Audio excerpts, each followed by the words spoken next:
Kita akan lihat apakah Golkar akan mempercepat Munas atau sesuai dengan hasil dari Munas di 2009 di Pekanbaru menyatakan bahwa untuk kali ini Munas itu adalah 6 tahun. Dan saya akan mengajak Anda untuk berbincang-bincang dengan Hajrianto Tohari, Wakil Ketua MPR dan juga sekaligus Ketua DPP dari Partai Golkar. Selamat pagi Pak Tohari. Dan juga Mas Heri Budianto, pengamat politik dari Universitas Mercu Buana. Mas Heri, selamat pagi. Kita ketemu lagi hari ini. Beberapa lalu kita baru bincang-bincang di malam hari ya. Nah sekarang saya mungkin mau ke Pak Tohari dulu. Bagaimana sih Pak melihat dari adanya, boleh katakan ini konflik ya dalam internal Golkar yang ingin mempercepat terjadinya Munas? Iya, Partai Golkar itu partai yang sangat dinamis ya. Kita tahu 98 terjadi reformasi, itu sebetulnya kalau dari perspektif partai politik, itu partai politik yang mengalami reformasi itu ya Partai Golkar. Kenapa demikian Pak? Ya, dari partai yang dikelola secara otoritarianistik ya, karena memang menjadi mesin politik yang didesain untuk melegitimasi program-program pemerintahan Orde Baru pada waktu itu, maka memang desain Golkar itu desain partai politik yang tidak begitu mementingkan demokrasi. Karena yang penting adalah mendukung stabilitas politik. Maka ketika terjadi reformasi ya Golkar itu berubah total kan. Wah, partai politik yang paling merasakan perubahan itu ya Partai Golkar. Sehingga kemudian menjadi sebuah partai yang sangat demokratis, egaliter, dan lebih daripada itu adalah ini. Tidak ada figur yang menonjol dan dominan di dalamnya. Dan itu mewarnai terus perjalanan Golkar sejak reformasi. Maka dari itu dalam sepanjang sejarah Partai Golkar sejak reformasi, Partai Golkar itu tidak pernah solid. Figur besarnya terlalu banyak, egaliter, semua orang bebas berbicara, seperti keluar dari kungkungan otoritarianisme lama tadi, itu seperti anak sapi yang keluar dari kandangnya. Maka daripada itu perbedaan pendapat sampai ke yang lebih dramatis lagi menjadi konflik itu mewarnai perjalanan Golkar sejak reformasi. Dari tahun 99 ketika menyikapi laporan pertanggungjawaban Presiden B.J. Habibie, 2004 ketika dilakukan konvensi yang menghasilkan calon presiden Pak Wiranto, 2009 calon presiden Pak Yusuf Kalla, 2014 yang mau mengusung Pak Abu Rizal Bakri, tidak pernah Golkar itu bisa menjadi sebuah partai politik yang solid. Sampai akhirnya ada beberapa kadernya membuat partai sendiri seperti Pak Prabowo Subianto, Pak Wiranto juga. Ya, itu pecahan besarnya. Pecahan kecilnya di dalam juga masih tetap saja. Bahkan ada figur-figur dalam Partai Golkar yang saya amati dari dalam, artinya dari dekat, itu punya semacam kecenderungan, bahkan mungkin nyaris menjadi hobi untuk mengambil posisi politik yang berbeda dari mainstream dalam Partai Golkar. Apa yang Anda maksud ini adalah Pak Agung Laksono yang katanya di sini justru mendukung dengan adanya percepatan Munas? Ya, saya tidak ingin menyebut nama ya di sini, tetapi saya ingin menyebut ada cukup banyak ya figur-figur di dalam Partai Golkar yang karena tidak ada figur utama yang sangat dominan, masing-masing merasa punya kelebihan-kelebihan, keistimewaan-keistimewaan, dan karena itu juga mempunyai peluang yang sama, hak yang sama untuk tampil, maka ya saling membentuk sebuah konfigurasi yang terdiri dari faksi-faksi di mana figur-figur itu dominan dalam masing-masing faksi itu. Sikap dari DPP Golkar bagaimana? Tentu kalau ditanyakan sikap dari DPP Golkar, ada beberapa pandangan ya. Yang pertama, mereka yang dengan segala kelemahan dan kekurangannya tetap berpegang teguh secara taat asas pada keputusan-keputusan formal organisasi, meskipun tidak terlalu memuaskan. Tapi kalau kita baca teori Tan Malaka itu ya, dalam aksi massa itu kan dikatakan keputusan yang buruk tetapi didukung oleh seluruh anggota itu jauh lebih baik daripada keputusan yang bagus tetapi hanya didukung oleh separuh anggota. Nah, jadi kelompok yang taat asas walaupun dengan sedikit kekecewaan tapi dapat dia pendam, itu juga masih tetap dominan dalam tubuh Partai Golkar. Dengan adanya desakan dari banyak pihak untuk mempercepat Munas, apakah menurut Pak Tohari kepemimpinan Ical dikatakan buruk? Tentu kepemimpinan ARB atau Pak Ical ini plus minus ya. Bahkan menurut saya bukan hanya plus minus, pluses and minuses. Jadi plus-plusnya banyak tapi minus-minusnya juga banyak. Sebagaimana lazimnya kepemimpinan dalam partai politik. Jadi perlu ada sebuah pandangan yang lebih proporsional karena harus diletakkan dalam konteks yang saya katakan itu tadi, tidak ada figur yang dominan. Hatta Pak Ical pun juga tidak dominan meskipun dia sebagai ketua umum. Maka saya bisa mengatakan bukan hanya plus minus tapi pluses and minuses itu tadi, termasuk sampai dukungan ke tingkat bawah. Dan karena itu menurut saya semua pihak di dalam Partai Golkar harus menjaga marwah organisasi, ya, harga diri dan pride dari partai politiknya ini untuk menunggu situasi politik yang lebih baik ketika mengintrodusir gagasan-gagasan untuk misalnya mempercepat Munas dan sebagainya. Baik. Tunggu saja tanggal 22 perkembangan politiknya seperti apa dan kemudian meletakkannya dalam konteks aturan-aturan organisasi. Baik, Mas Heri. Dari hasil beberapa lembaga survei dalam quick count kemarin, lebih banyak yang menyatakan bahwa kubu Jokowi JK lah yang keluar sebagai pemenangnya, walaupun nanti kita harus menunggu hasil dari KPU yang secara resmi gitu. Tapi andai kata memang hal itu terjadi, Anda akan melihat ini seperti apa? Pengalamannya soalnya Golkar belum pernah berada di luar pemerintahan. Ya. Apakah Golkar ini sepertinya nanti akan memutuskan untuk merapat ke kubu pemenang? Gini, menarik ya membicarakan soal Golkar ini selalu menarik karena kita tahu memang Golkar ini kecenderungan partai tadi yang disebutkan oleh Mas Adrian yang tidak pernah berada di luar pemerintahan. Ya. Saya ingin merimain kembali kita bahwa peristiwa tahun 2004 kan sama juga dengan sekarang. Ya. 2004 ketika itu SBY JK. Ya, memang kontestasi politiknya tidak sepanas sekarang karena sekarang ini efek daripada head to head dari capres.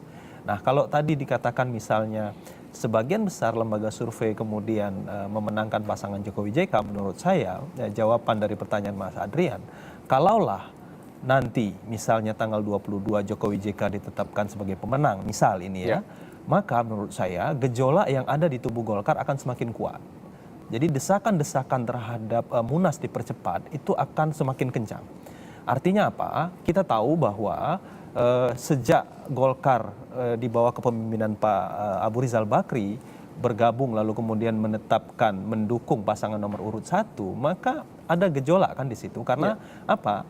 Pak JK adalah kader Golkar, mantan ketua umum, lalu kemudian hampir sebagian kecil ya saya kira pengurus-pengurus yang ada. Kenapa saya katakan sebagian kecil pengurus yang ada kemudian secara terang-terangan kan mendukung pasangan Jokowi JK karena ada Pak JK di situ, lalu kemudian ada pemecatan terhadap 3 orang kader dan yang sangat disayangkan kader yang dipecat itu adalah kader yang ternyata lolos sebagai anggota legislatif salah satu ya lolos bahkan itu memperoleh suara terbanyak ya dari Jawa Tengah. Nah, menurut saya memang kontestasi politik Golkar itu memang dinamikanya sangat tinggi gitu ya. Nah, kalau kita cermati kalau misalnya Jokowi JK menang maka tidak akan terbendung menurut saya ya, tidak akan terbendung untuk desakan-desakan. Nah, yang dicermati juga dari situasi Golkar adalah situasi di parlemen. Jadi undang-undang MD3 kemarin yang diputuskan itu juga menjadi pemicu bagi situasi internal Golkar sendiri. Kenapa saya katakan seperti itu? Koalisi permanen yang dibangun oleh teman-teman koalisi Merah Putih saat ini ya, itu kalau pasangan nomor 1 menang tidak ada masalah saya kira karena memang secara struktur organisasi maka akan terus berjalan. Tapi apabila misalnya Jokowi JK menang, nah disitulah menurut saya ada satu tradisi di mana Partai Golkar tidak pernah berada di luar pemerintahan. Itu adalah sebuah histori politik yang tidak bisa dikatakan enteng ya, remeh. Lalu kemudian yang kedua adalah situasinya Golkar yang sudah membangun koalisi dengan koalisi Merah Putih, lalu kemudian fakta politik menunjukkan misalnya Jokowi JK menang, maka menurut saya Abu Rizal Bakri akan terus dicecar dan Munas akan menurut saya paling tidak Oktober itu mungkin bisa dilaksanakan karena sebelum pileg pun sebenarnya sudah ada, apalagi suasana makin kencangnya itu ketika Abu Rizal Bakri gagal menjadi calon presiden, ya, beberapa elit yang selama ini dikenal berseberangan dengan Ical itu kan santer sekali ya menyatakan bahwa salah satu kegagalan Pak Ical adalah tidak bisa maju sebagai calon presiden. Oke, nah itu apakah memang yang dikatakan oleh Mas Heri demikian? Jadi terjadinya desakan untuk diadakannya Munas itu dikarenakan karena kegagalan dari Pak Ical untuk bisa membawa Golkar sehingga akhirnya bisa memajukan calon presiden sendiri. Saya ragu ya terhadap tesis itu. Karena biasanya memang kemudian yang jauh lebih menonjol itu adalah pragmatisme politik, yaitu dorongan dan keinginan yang terlalu besar untuk ikut ambil bagian dalam sharing kekuasaan. Ya, biasanya itu yang lebih mendorong langkah-langkah misalnya ajakan untuk supaya sekarang merapat ke kubu yang kemungkinan besar menang. Ya.